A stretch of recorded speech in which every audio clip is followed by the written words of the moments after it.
Become a patron at www.patreon.com/Golden Era Bookworm for hard to find books, scans of rare photos, and articles on the golden era of bodybuilding. Hi everybody, Golden Era Bookworm here. Today I'd like to talk about an article I read written by Leo Robert on developing a high chest. This is a very coveted look that many silver era bodybuilders possessed, and when reading this article I realized that the exercises practiced back then to achieve that high chest look are rather different than today's typical chest workout, which consists of the bench press, incline bench press, flies and dips. If we look at Leo Roberts' articles, I find that they're really intelligent and they focus on more of a holistic approach to bodybuilding. I really love them. And in reading this article, I realized that silver era bodybuilders realized the importance of the breath and its relationship to power, seeing that many silver era bodybuilders also practiced Olympic weightlifting.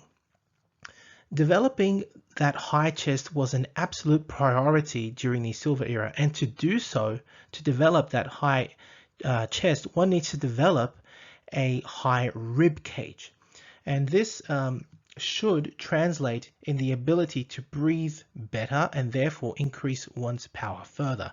This was actually the focus. This was the main focus of this article, believe it or not. And this is what I find so fascinating about this particular read. Enjoy. Before listing the exercises that are given by Leo Robert to develop that high chest, it is very important to emphasize what Leo does throughout the article. With each exercise, you really want to focus on breathing into the upper rib cage. That will help in developing that high chest. With the wide grip incline bench press, as you can imagine, an incline bench press will be used to develop the higher part of the chest, the upper pectorals. You want to use a wide grip, lower to the chest and press. A beginner would select the weight that would allow them to do 3 sets of 10 reps, and an intermediate would select a weight that would allow them to perform 5 sets with 5 repetitions per set, and an advanced trainee could use more advanced principles such as forced reps. Again, you want to teach yourself to breathe into the upper rib cage, and once you, for example, an advanced athlete, you can also use the breath to force out those repetitions.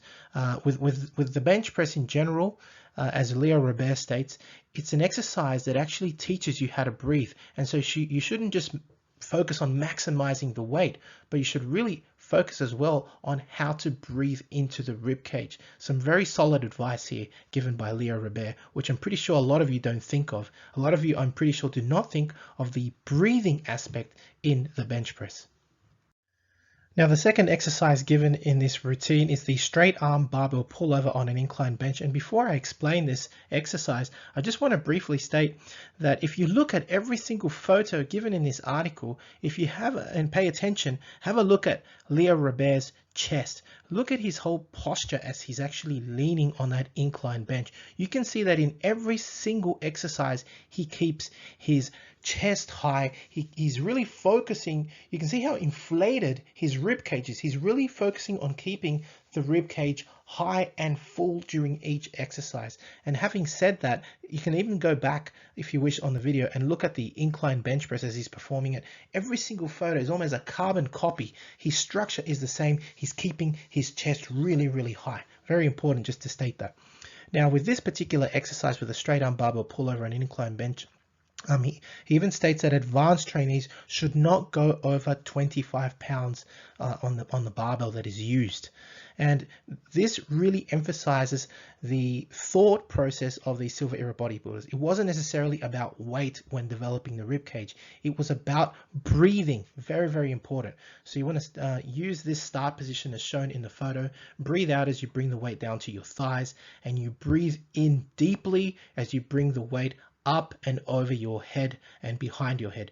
Beginners again or advanced should use 3 sets of 15 reps. Again, emphasizing don't go heavy, emphasize on the breathing, and this will definitely help you create a higher rib box, as it will stretch the upper rib cage in this particular position on the incline bench. If you haven't done it, a straight arm barbell pullover on an incline bench, Leo Robert definitely recommends it, and he says that it's a very different feeling that you would get in doing this exercise on a straight flat bench. Now with the next exercise, the close grip incline bench press, he states basically if you refer to the image or the photo that is given for the wide grip incline bench press, which I've now put again, all you want to do is take a closer grip, basically just about shoulder width apart, a much narrower grip. It's going to hit your inner chest, obviously, and it's going to add to that to the upper pectoral muscle mass. But very important is because you've got your arms at a closer grip, the stretch at the bottom is going to be greater, and so you can really afford to breathe in deeply, and you want to lower. As you lower the weight, you want to really focus on breathing and sticking that chest real high. Again, I repeat it. Have a look at every single one of the photos with Leo Robert performing these exercises, and it's almost a carbon copy. That chest is high every single time. So he's really focusing on stretching that rib cage and really developing the upper pectorals. Once you, of course, lower to the chest, you want to press right up again. A beginner would use a weight that allows them to handle 3 sets of 10 reps, an intermediate 5 sets of 5 reps, and again, an advanced trainee could use forced reps.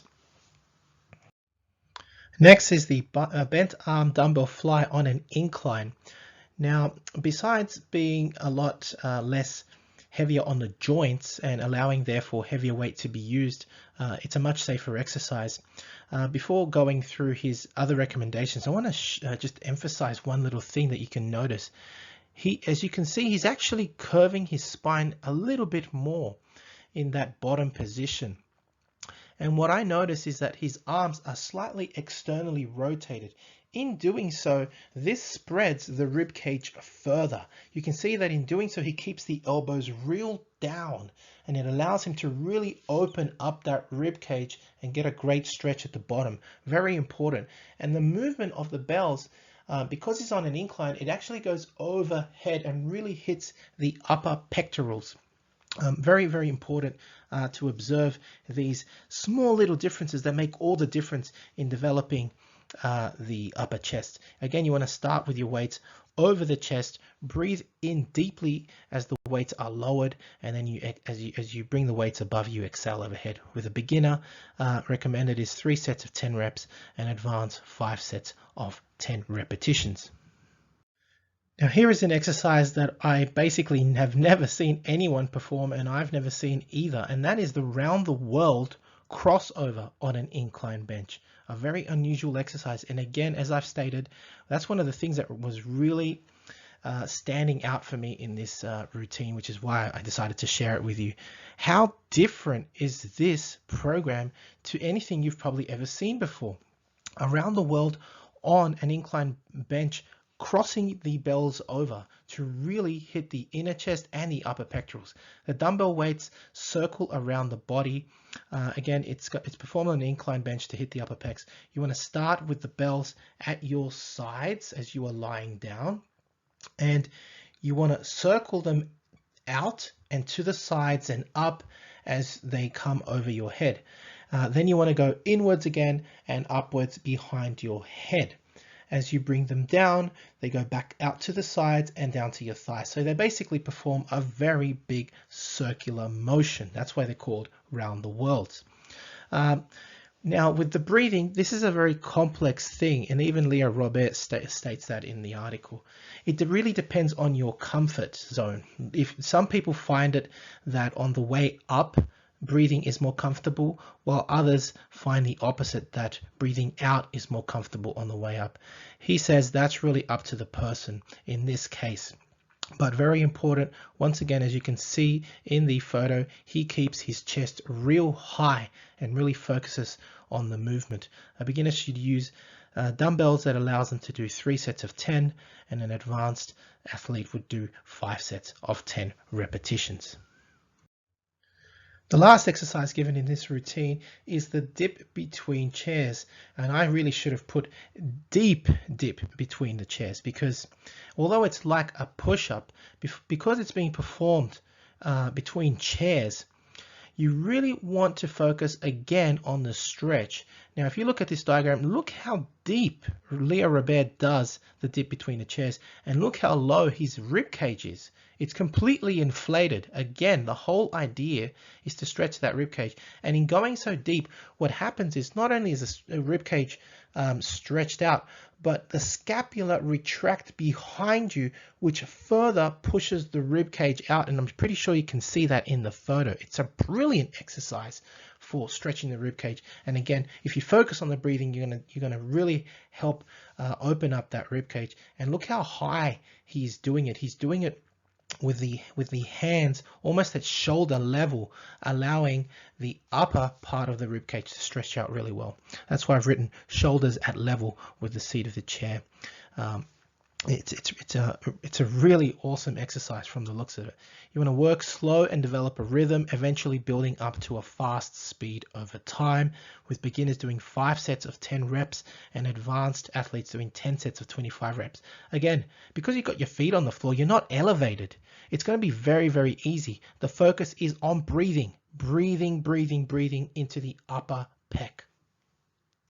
Now, seeing that today we've talked about developing the upper rib cage, if you're interested in developing your full rib cage to have a barrel-like chest like the Silver Era bodybuilders did, then please check my website www.goldenerabookham.com for rib cage and chest development by Reg Park, as well as other titles from Reg Park, such as the original 5x5 routines, all available on my website www.goldenerabookham.com.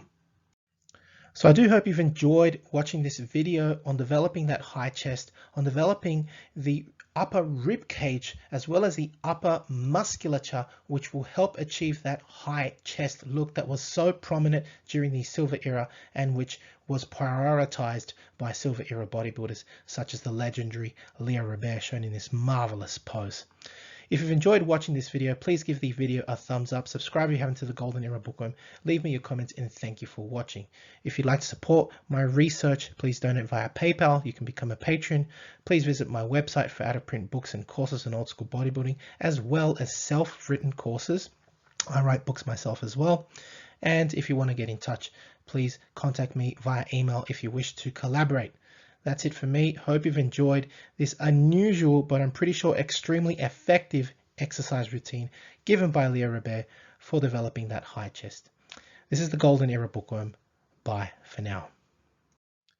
To take full advantage of my affiliation with NSP Nutrition and Old School Labs, please visit their respective websites and use codes GUB20 or Bookworm12 to get a discount off their selected products. And for an entertaining look at the history of bodybuilding's supplement industry, I would highly recommend watching Subs the Movie, which I have collaborated in, available at Amazon Prime and Vimeo.